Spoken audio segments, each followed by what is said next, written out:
In this work, we present GelSight Wedge, measuring high-resolution 3D contact geometry with a compact robot finger.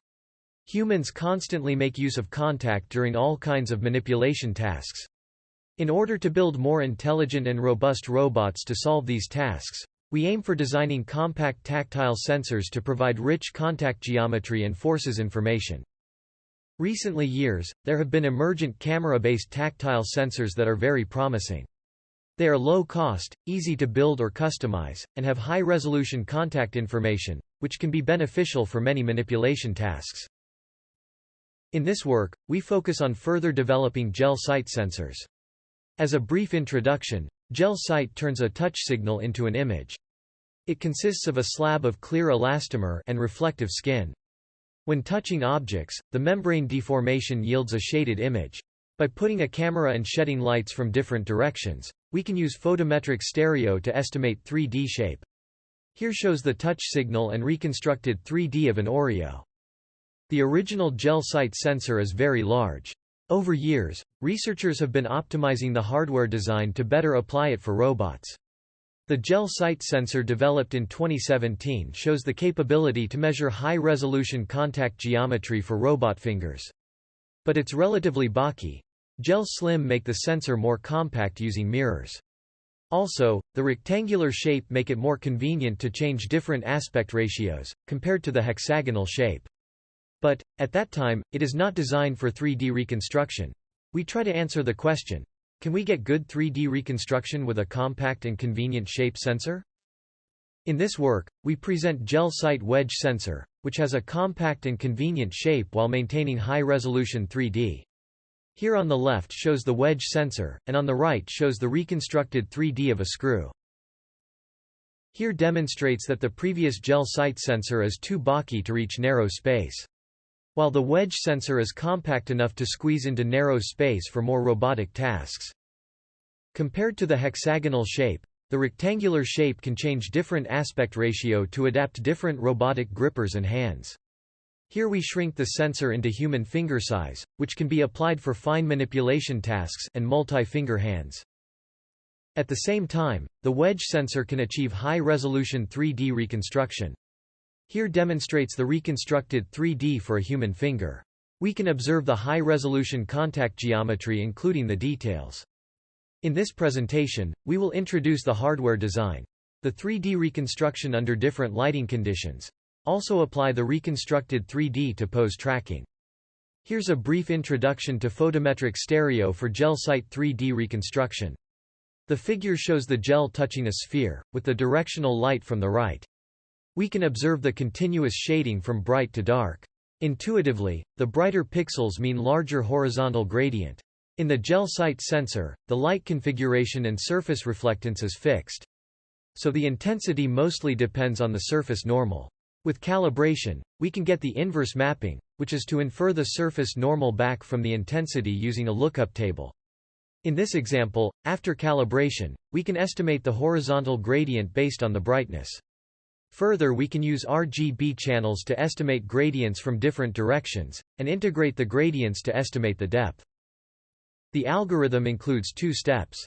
First, it takes the current frame and the initial frame without contact to estimate the horizontal and vertical gradients based on a lookup table. Second, it integrates the gradients to get the depth using fast Poisson solver. The previous GelSight sensor put 3 color lights with 120-degree intervals, which is ideal for photometric stereo to get gradients from all different directions. But the camera, lensed LED, and hexagonal shape make it bulky and inconvenient for robotic tasks. In order to build a compact sensor with convenient shape, we comprise the lighting to be at the 3 sides of the acrylic block with 90 degrees interval, instead of 120 degrees. To improve the signal quality, we use lensless LED directly on the side of the acrylic to generate directional light, and the LED are put in array to generate uniform light. Furthermore, we add gray filters and diffusers on the side of acrylic to improve tactile signals, which we will introduce in details later. Here's the exploded view of the sensor design. We used wide-angle Raspberry Pi camera to make the sensor compact. Inspired by GelSlim's design, we also applied a mirror for compactness. In addition, we added the third color LED, which made 3D reconstruction much easier for photometric stereo. We used arrays of lensless LED to generate uniform and directional light. We attached the filters to the side of the acrylic block to improve the signal quality for 3D reconstruction. The silicone gel is attached to the replaceable acrylic block to be more flexible. We apply filters to improve the signal quality. We add gray filter to reduce the internal reflection. Without the gray filter, the lights can reflect multiple times inside the acrylic block, generating ambiguity for estimating gradients. The gray filters can absorb lights. Each internal reflection needs to pass through the filter twice, while the direct light from LED only require to pass once. This generate images with high contrast, which can estimate the gradient more accurately. We also add diffusers to generate more uniform lighting. Without diffusers, there are many regions under shadow. Contact in these regions will miss a part of the gradient information. By adding diffusers, the lighting is distributed more evenly, and contacts can be illuminated with lights from all three directions, to get more accurate 3D reconstruction. With all the components combined together, we can get good 3D reconstruction. Here shows some examples of the reconstructed 3D shape. From top row to bottom: visual images, GelSight signals, an inferred depth of a ball array, a Lego block, a rubber tire, a screw cap, and M2 screw.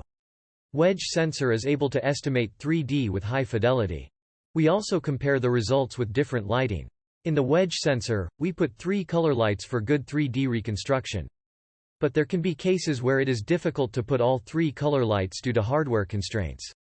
Here, we compare the 3D reconstruction performance when there are only 2 lights available. One is putting 2 opposing lights, the other is putting 2 perpendicular lights. This can be helpful for future sensor development. When we have 2 opposing lights, there are no gradient information along the horizontal direction. Without this, the Poisson solver reconstruct depth with horizontal blur and negative values.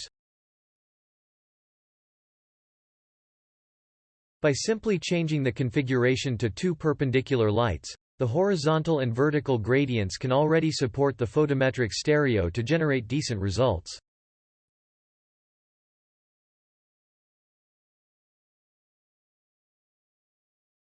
For 2 opposing lights, the major challenge for photometric stereo is that it miss the horizontal gradient. To estimate the missing horizontal gradient, we can leverage neural networks with synthetic data. We generate random shapes and corresponding horizontal and vertical gradients, then let the NN network to learn to estimate the missing gradients. We use UNet in our work, and generated 10,000 synthetic data. Here shows an example. The left column shows the vertical gradient as input, and the right column shows the estimated and ground truth horizontal gradient. This can effectively generalize to real data. With estimated horizontal gradients from neural networks, it significantly improved the 3D reconstruction results, without extra real data. We can add the markers on the gel to track the marker displacement, which can be used to measure contact force distribution. Here is an example of pressing a screw against the sensor and moving around. The yellow arrows shows the marker displacement corresponding to shear forces and torsional forces. The markers will generate bumps for 3D reconstruction, because they are treated as contact. We can interpolate the marker regions, to alleviate markers interference for 3D reconstruction. To demonstrate the effectiveness of the 3D reconstruction, we apply ICP to the reconstructed 3D point cloud for pose tracking. Here the left one shows the camera view, the right one shows the GelSight signals, and the middle one show the estimated pose. We assume the initial pose is given, then the ICP can keep tracking the pose of the sphere given the 3D point cloud in real time. Here's the example of a cylindrical object.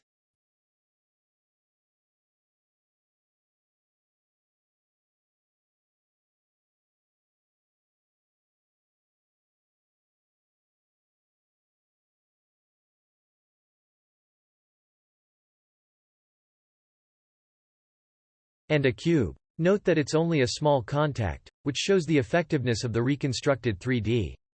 These examples demonstrate the potentials of tracking objects' poses from touch, in 3D space, especially when there are visual occlusions during the manipulation.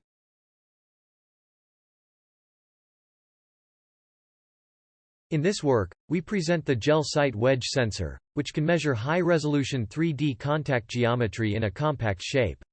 We illustrate the effect of the components in our design, and evaluate the 3D reconstruction with different light configurations. The two perpendicular lights is preferred compared to two opposing lights, due to constraints from both horizontal and vertical directions. We also show that we can estimate the gradient using neural networks with synthetic data for two opposing lights, which significantly improve the 3D reconstruction results. For applications, we demonstrate the effectiveness and potential of the reconstructed 3D point cloud for pose tracking. Thank you for watching.